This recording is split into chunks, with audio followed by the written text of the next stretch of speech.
Hey everyone, these are forming dies or forming blocks or punch dies.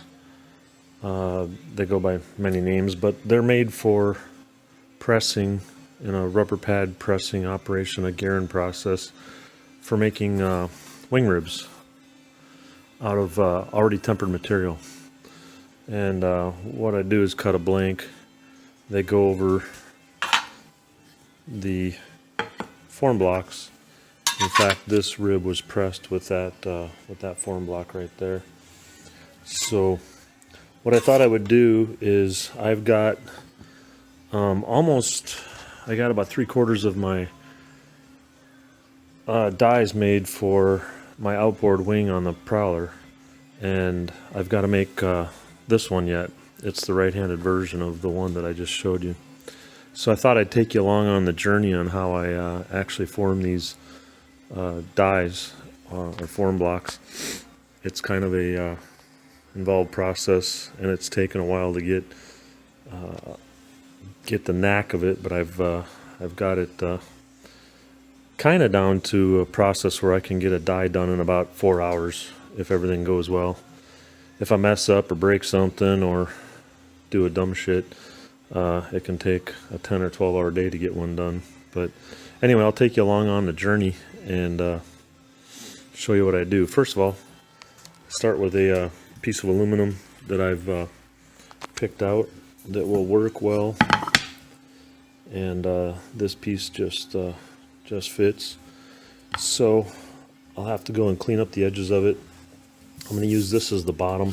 The top's got a little more boogers on it, and that's going to get faced off anyway. But I'm going to make sure the bottom's flat. And the first thing is to trace the outline of it on the bottom of the piece. Now I already have these wooden form blocks that came from George that I bought Prowler Aviation from. And what I'm doing is moving to a process where I can form them from already tempered aluminum. He formed them from the old process of forming them from O material and then heat treating and tempering them. But I make them out of aluminum so that I can form them out of 40 thousandths tempered aluminum in my 400-ton press, which is the big orange crush beast here that I've bought and remodeled to work for pressing aluminum. This is an old rubber injection molding press. It's called a slab side press. And I purchased it, and then with the help of my dad, we did a lot of modifications to it to be able to work for this process, not the least of which was creating the red bolster that you see there. That's the lower platen, essentially, lower die block, and the dies sit on the bolster, and then this blue wear pad goes on top of it. And then if you look up in the bottom of the box, there's rubber up in there. It's a special type of rubber that's supposedly the end-all be-all for pressing in this Guerin process, and that is the reason I'm making my dies out of aluminum, because with a 400-ton press, that rubber box is 16 by 36, and it's big enough to form just about, I bet it will form every part I need to make for a Prowler. So now I've got to go through the process of making the dies, but a wooden die wouldn't hold up for very long, hence the reason for making the aluminum dies. So I'm going to pause this and do a few things, and I'll bring you back when we get going. Okay, so now I've got this piece of aluminum prep for this die block that we're going to make here. I'm making the right hand nose rib die, and next step is going to be to lay this out roughly on the piece of aluminum. Try to leave enough allowance on each end for a little bit of machining on each end, and lay it out roughly. And then what I'll do is clamp it in the mill, and I'm going to drill 4 holes in here.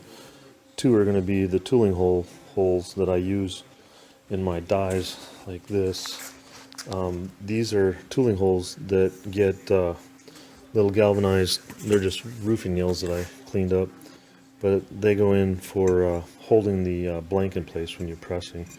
So on the new die, it'll get these two tooling holes that you see here, and then on the bottom side of the die, I also have to put two number 10 holes for some number 10 countersunk screws. And the reason for those is those are going to hold the die while we're machining it in the mill. Here's my CNC mill that we'll use for machining it, and I've got a fixture plate here that I use for mounting these dies onto, and we'll see that later. But this is fairly flat, and I've got the bottom of this block of aluminum filed off fairly flat. Again, the things that I'm doing, I should probably explain to start with. I know enough about machining to do what I need to do. I've got a manual Bridgeport here, and I've got a Ganesh CNC 3-axis mill, and I've learned enough to do what I need to do for making the parts and making these dies that I've made. But I work in accuracies of like around 5/1000ths, and so many of you that are actual machinists would probably cringe at some of the things that I do. But what I've learned to do and the things that I've picked up and taught myself is to, do the job that I need to do. I'm not a job shop. I'm just the only information or the only knowledge I need to know is to make the parts that I need to make for this airplane, and for the tools that I need to make the parts for the airplane. So that being said, I try to adhere to some kind of standards that machining uses, and there are some parts I need to make that are fairly accurate, and I clean up my act, so to speak, once I get there. But all right, so what I'm going to do next is now, if you don't have one of these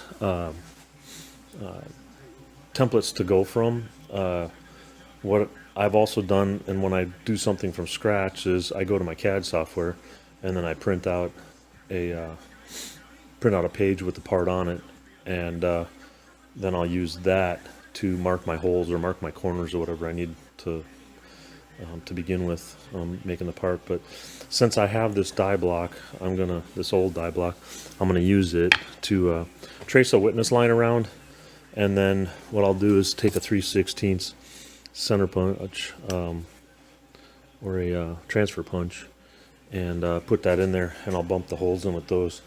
And my CAD drawings have been made off of these wooden blocks, so it's going to match because I've CAD'd the CAD drawing up to match what I had here. So that'll work. But that being said, I will go off the CAD drawing, and the CAD drawing will give me the exact dimensions that I have on the CAD drawing, and then we'll clamp this piece of aluminum in the mill, and then we'll put the tooling holes and the fixturing holes in exactly the right places.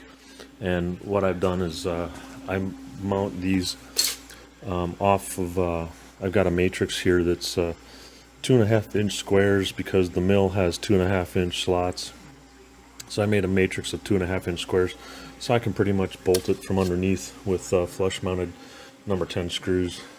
And then I put these on as well as a spacer, so that when I'm doing profiling of the part, I've got 40/1000ths to play with to bring the end mills and the tools down, so that they don't touch the steel, but that they can go all the way around the part without touching anything, and they don't have to run into anything steel. Most of my tools are just standard tools. This is the batch of tools that I use. They're almost all just standard tools you can get, except for this one. I had to have this one specially made, and it's the tool that gives me the undercut on the die. And let's go take a look at that. I'll bring the tool along. But the reason for the undercutting is in a rubber pad pressing operation, the rubber is what puts the force on the aluminum on the die, on the blank, to bend it around the die. And here you can see, try to get this set up so the lighting is a little bit better. Here you can see the tool that I use to get the undercut on the die. And the reason for the undercut is when you're bending the flanges down around, and the rubber's bending the flanges down around, you've got to overbend this edge right here because the tempered aluminum has a lot of spring back. It's very, very tensile material. You know, you can bend it a long ways and it'll return back to where it was. And that's a property that you want in aluminum that you're making airplane parts from. But in the forming process, it makes it a little more difficult. In fact, 2024 T3 thickness for thickness, it's easier to bend 40,000 stainless steel than it is to bend 2024 T3. The stainless has much less spring back. The cut on this, I had this tool made, and it's a 10-degree taper on there. And that seems to give me a real good bend on these, and they come out almost exactly 90 degrees and within a degree or two, and you can flex them. You know, when you go to rivet this rib on, you can use a clamping cleco to drill a hole, and then use one of the clamping clecos there to bring the flange up to where you need it to be, and it'll spring that couple of thousandths with no big deal. So that is the rundown on the tools that I use. And again, let's see if I can lay it out in the process here. I've found that this roughing tool works really good for profile cutting my initial profiles around. So you'll see that as one of the operations. One of the first things I do is I just use this. It's an 1/8 inch drill bit in a chuck, put it in there, and off of the tooling holes, I'll drop this down in the mill into the tooling hole on the tool hole that I'm using as one of my tool holes will always be on an even number, like it'll be at X2, Y3 or something like that. I'll drop this in there, and then that centers up the mill for me, and then off of that, all the profile cuts and everything are centered off of that same. That's my my point that I work from, where the mill is zeroed into, basically. So we'll start off with two. I found out through trial and error, as long as I cut with the bandsaw, when I mark this and cut this out, as long as I trace it out a little bit bigger, leave myself a width outside of a fat Sharpie line, and use the bandsaw to cut out around that, it'll leave me a nice amount that when I come around, if I leave a 62 thousandths allowance around on this tool, that will cut around the tool path the first time, take off all the high spots from the bandsaw marks, and then it'll leave me with about another 40 thousandths roughing pass. I'll go down to a 15 thousandths allowance, and then I use this tool to go around and take off that 15 thousandths on the profile. So then I'll have the profile of the part down. That takes care of that. Once that's done, this is just a standard 2.5 inch facing mill. I'll face off the top of the die to get it nice and flat. And the reason for that is the next tool is a round off bit or a roundover bit. Gives me a 1/8 radius or a 1/4 inch diameter edge on the upper surface of the die. And that's needed because on 40 thousandths aluminum, that's getting pretty close to the minimum bend radius. I think, depending on the radius or the curvature of the die, let me go grab one here and show you. Depending on the radius of this curvature, and then also depending on the angle that you're trying to bend, roughly 90 degrees in this case, when you do the math on the bend radiuses, I think it comes out to like about 35. It comes out to I'm sorry, not 35. It comes out to just about 200 thousandths on the diameter, like 100 thousandths on the radius. And so I just upped it to the next convenient size, which is the 250 thousandths diameter, or 1/4 inch, or the 1/8 radius. And so far it seems to be giving me good results. I've bent quite a few ribs already. In fact, I can show you 40 thousandths right here. This was bent with a die that I made in the same process, and it gives me a nice 1/4 inch diameter radius on the part, and there's no fretting or cracking on the edge. See if I can get a nice tight close up there. There's no real fretting or anything on the edge. It bends it over, and it doesn't seem to change the material properties horribly. but that's a 40 thousandths part that was bent using this same process. I did it in a different press than the one I showed you a little while ago, but it is the same basic process that I use now, just a bigger press with more pressure. So the round over bit comes next. I round that off, and then I start a series of undercut passes, and I just determined by trial and error, I have to always touch off to the top of the, let me get a part here. When I'm making one of these dies, and it's in the fixture here, I always have to touch this tool off to the top, and then I always have to drop it down the same amount on every pass. And that's because of the taper. If I wasn't bringing it down to the same depth off the top of the part every time, if it was higher, it would cut more, and if it was lower, it would cut less. So I've got to always bring this down, and I always bring it down 1 inch and 20 thousandths from the top of the die, top of the form block, and that gives me consistent results. And then in 3 passes, the first pass takes a pretty good cut, the second pass takes about a 40 thousandths cut, and then the third pass is a cleanup pass. And what you can do is you can see as I'm cutting on this, and I'll show you when we get there, but the top of that cut starts there, and then it comes up there, and on the very last pass it just meets where the round over bit leaves off, and it makes for a very good clean pass.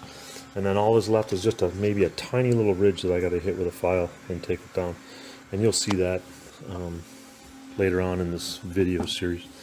So back to what we're working on. I'm going to go and mark this piece of aluminum up, and then I'll bring you back when we go do some cam work, and I'll show you the CAD drawings, and then we'll go from the CAD to the cam, and then we'll cam it out and put it in the mill and show you that. Okay, I've got this form block clamped on top of the 1 inch thick block of aluminum. I forgot to mention that. Yeah, I do use 1 inch thick aluminum, and the reason for that is most of my stuff has 3/4 inch flanges, and when I'm pressing a blank over the die in the press, I want to make sure there's plenty of room for that flange to come down around and not hit the bolster on the bottom of the press. So that's the reason for that. So again, in here I got a 3/16 transfer punch set up in here, so I'm just going to go and give that a little tap, mark that hole. And now I don't want the die to move from the line, because if it moves from the line right now, that's why I've got it clamped on there. If it moves after I do this, then you know, it'll move off of the witness mark I got on there, and I want it to be fairly close to the witness lines that I've got drawn on there, so that because I'm going to cut just around that witness line there, and then that'll also be I'll do the same thing on the top, and then when I do my initial passes, I'll bring the tool down just over the top of the block, and I'll run it around there and just go around that witness line and make sure that I'm not doing something stupid and wasting a chunk of aluminum. So that's how I do that. Now I can release it from there, and we'll get this off of here one-handed while I'm talking with you. And now we'll look for our transfer punch holes, and I can see one of them is right there and the other one is right there. So I got to put the camera down to make a line on there, and then I'll do that. I'll come back and show you that, and then we'll head in and do a little bit of CAD and cam work. Okay, here's how I've got it laid out on the bottom of the aluminum plate. You can see where I transfer punched in the tooling holes. They're identified with the T's, and then the F is the fixture holes. And again, I've got my fixture plate set up with 2.5 inch grid pattern essentially. So what I like to do is try and make it simple, because I got to put this in the CAD software. But I'll line the tooling hole up on like 1 inch, and then I'll move the fixture wherever's convenient, the fixturing holes. And in this case, these two tooling holes are almost exactly 10 inches apart, so it kind of I can't put them in between. It'd be just too tight to get the to get it in there. So what I'll usually do is offset it by some even amount, like an inch. And in this case, it should be fine because all that's going in there is a number 20. I think it's a number 25 drill bit. Yeah, it's number 25 is the drill bit for a 1024 tap. And so anyway, that's how it lined up. And the tooling holes get drilled all the way through, so I'll do that in a drill press. I'll just punch those all the way through with a 1/8. I use, like I showed you with these roofing nails, they're basically a 1/8 inch hole. So, and I've got a 1/8 inch bit in the router when I cut my blanks out, so it works easy to just make it a 1/8 inch hole. And then I'll drill those all the way through to the top, and then the fixture holes, I'll put them in about 3/4 of an inch, and then tap those out to a 1024, and then we'll be able to mount that on the fixture plate here. So the next thing I can do is probably I can cut this thing out in the bandsaw. It takes a while, but I just go around my mark and trim it. And I found that the closer I can trim it to the line, the easier it is for the mill to go around and profile it out. So it'll take me a while to do that and drill those holes. But once I get that done, I'll bring you back, and then we'll go do a little bit of CAD work. I forgot that I was going to walk you through how to do this if you don't have a previous pattern to follow and you're going to do this from scratch. But in this case, it's kind of a hybrid of the two. But anyway, what I did was I put the piece of aluminum in the mill now, and what I did was I lined up the x-axis on the line that I drew on there, and you can see it's scribing the line down, and I've got that set up for us to drill some holes. And what we're going to basically do is mark out. I got to line up on this piece because I'm starting with a smaller piece.